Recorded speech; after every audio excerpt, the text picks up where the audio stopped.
আরে বন্ধুরা, কেমন আছেন সব? খবর টবর সব ভালো তো? নমস্কার নমস্কার, স্বাগতম। অনেক দিন পর আপনাদের জন্য একটি নতুন ভিডিও নিয়ে হাজির হয়েছি। আমার আজকের এই ছোট্ট ভিডিওটি আপনাদের একটি অতি প্রাচীন ঐতিহাসিক স্থানের একটি বিখ্যাত মন্দির সম্পর্কে জানানোর একটি ছোট্ট প্রয়াস। হ্যাঁ, আমি দেবভূমি নবদ্বীপের কথা বলছি। ভারতের পশ্চিমবঙ্গের নদিয়া জেলায় অবস্থিত নবদ্বীপ নামের এই শহরটি মহাপ্রভু চৈতন্যদেবের জন্মস্থান ও সন্ন্যাসপূর্ব লীলাক্ষেত্র হিসেবে বিখ্যাত। বাংলার সেন রাজাদের আমলে নবদ্বীপ ছিল তাদের রাজধানী। মহাপ্রভু চৈতন্যদেবের সময় থেকে নবদ্বীপ সংস্কৃত চর্চা ও বিদ্যালাভের পীঠস্থান হয়ে ওঠে। তখন তাকে বলা হতো বাংলার অক্সফোর্ড। পশ্চিমবঙ্গ হেরিটেজ কমিশন 2019 খ্রিস্টাব্দে নবদ্বীপকে ঐতিহ্যবাহী বা হেরিটেজ শহর হিসেবে ঘোষণা করেছে। বৈষ্ণব, শাক্ত, শৈব সংস্কৃতির সংমিশ্রণে গড়ে ওঠা ঐতিহাসিক শহর নবদ্বীপের প্রতি পর্যটকদের আকর্ষণ প্রবল।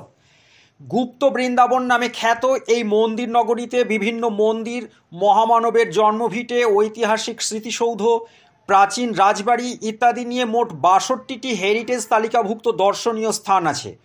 তবে তার বাইরেও আছে অসংখ্য দর্শনীয় বিষয়। বন্ধুরা, এখন আমরা দর্শন করতে চলেছি শ্রীচৈতন্য সারস্বত মঠ, যা এই নবদ্বীপ ধামে 1941 খ্রিস্টাব্দে ওম বিষ্ণুপাদ শ্রী শ্রীল ভক্তি রক্ষক শ্রীধর মহারাজ দ্বারা প্রতিষ্ঠিত হয়। প্রতিষ্ঠার সময় এটি ছিল গঙ্গার তীরে অবস্থিত কোনো রকম একটি কুঁড়ে ঘর মাত্র, আর আজকে এর শাখা প্রশাখা গোটা বিশ্বে ছড়িয়ে পড়েছে। স্থানীয় মানুষের কাছে এটি জল মন্দির নামেই বেশি পরিচিত। আসুন তাহলে প্রথমে মূল মন্দিরে প্রবেশ করা যাক। মূল ফটক দিয়ে মন্দির প্রাঙ্গণে প্রবেশ করতেই এখানকার খোলামেলা পবিত্র ভক্তিময় পরিবেশ দর্শনেই আপনার হৃদয় জুড়িয়ে যাবে। মন্দিরের কারুকার্যময় সুদৃশ্য প্রবেশদ্বারে কৃষ্ণলীলার অপূর্ব শৈল্পিক মনোমুগ্ধকর দৃশ্যাবলী থেকে আপনি চোখ ফেরাতেই পারবেন না। ভেতরে প্রবেশ করতেই মনটা যেন উদাস হয়ে ওঠে। অতীব সুন্দর কারুকার্যময় সুউচ্চ সব মন্দির ও সমাধি মন্দির দর্শন করতে করতে নিজেকে খুব ভাগ্যবান মনে হয়। মন্দিরগুলির মধ্যে রয়েছে সুদৃশ্য সব বিগ্রহ এবং সমাধি মন্দিরে রয়েছে প্রয়াত প্রভুদের মূর্তি।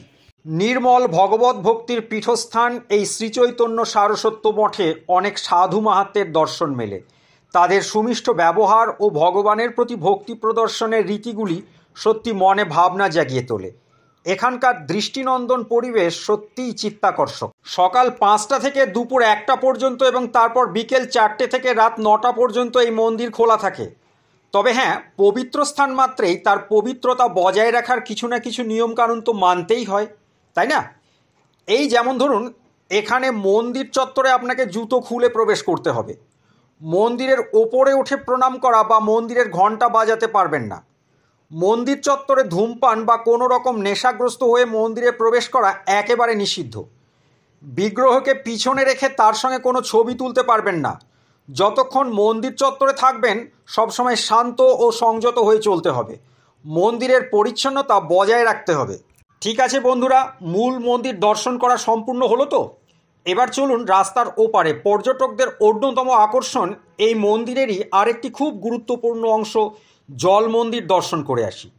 এখানে শ্রী গোবিন্দ কুণ্ড, কুণ্ডের কেন্দ্রস্থলে গোবিন্দ মন্দির এবং পাশে বিশাল সুদৃশ্য আরামদায়ক সুবিধাযুক্ত গেস্ট হাউস এবং সেই সঙ্গে একটি ক্ষুদ্র পশুশালাও রয়েছে। ওই যে দেখছেন বিশাল জলরাশিতে পরিপূর্ণ একটি সান বাঁধানো পুকুর, ওটি অতি পবিত্র সেই শ্রী গোবিন্দ কুণ্ড। আর এর ঠিক কেন্দ্রস্থলেই ওই যে রয়েছে একটি জলবেষ্টিত মন্দির, যেখানে পুরোহিত মশাইকে নৌকায় চড়ে পুজো দিতে যেতে হয়। এই গোবিন্দকুণ্ডের চারপাশে চওড়া করে বাঁধানো রাস্তায় বায়ুময় স্বাস্থ্যকর পরিবেশে প্রচুর মানুষ হাঁটাহাঁটি করে বায়ু সেবন করেন। জল মন্দিরের এই পবিত্র জলাধারে সুদৃশ্য রঙিন মৎস্যকুল নির্ভয়ে আনন্দে জলক্রীড়া করে বেড়ায়। পর্যটকেরা এই সমস্ত মাছেদেরকে খাবার দিতে এলে তারা কাছাকাছি এসে খাদ্য গ্রহণের জন্য লাফালাফি শুরু করে এবং সেই দৃশ্য চুটিয়ে উপভোগ করেন পর্যটকেরা। বাঁধানো পুকুর পাড়ে বসে হাওয়া খেতে খেতে একটু বিশ্রাম নিয়ে নেওয়া মানুষও সংখ্যায় খুব একটা কম নয়। পুকুরের এক পাড়ে প্রচুর ফুলের গাছ, তাতে প্রচুর ফুল ফুটে রয়েছে। এ দৃশ্য অতীব মনোহর, তবে ফুল গাছে হাত দেবেন না যেন। এখানকার একটি গুরুত্বপূর্ণ আকর্ষণ হলো এর ক্ষুদ্র পশুশালাটি। এদের সংগ্রহে রয়েছে বেশ কিছু মরালি। তাদেরকে অবশ্য খাঁচায় বিশ্রাম নিতে দেখলাম, অন্য সময় তারা গোবিন্দকুণ্ডে সাঁতার কেটে বেড়ায়। সেই সঙ্গে দেখা গেল বেশ কিছু সাদা খরগোশও, তারাও এই সময়ে বিশ্রাম উপভোগ করছিল। তবে এই পশুশালার সবচেয়ে বড় আকর্ষণ, যার জন্য প্রচুর স্থানীয় মানুষ এবং পর্যটকেরা মাঝে মাঝেই এখানে বেড়াতে আসেন, তা হলো একদল মিষ্টি চেহারার চিতল হরিণ। চারিদিকে ঘেরা বেশ বড় একটি মাঠের মধ্যে তাদেরকে রাখা রয়েছে।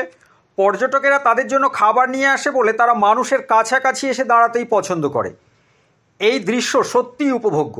তার উপর এখানে ছবি তুলতেও কোনো নিষেধাজ্ঞা নেই। ঠিক আছে বন্ধুরা, আজকে এই পর্যন্তই। একদিন সময় করে অবশ্যই বেড়াতে আসবেন কিন্তু। আচ্ছা, সকলে ভালো থাকুন, সুস্থ থাকুন। আবার দেখা হবে নতুন কোনো ভিডিও নিয়ে। নমস্কার।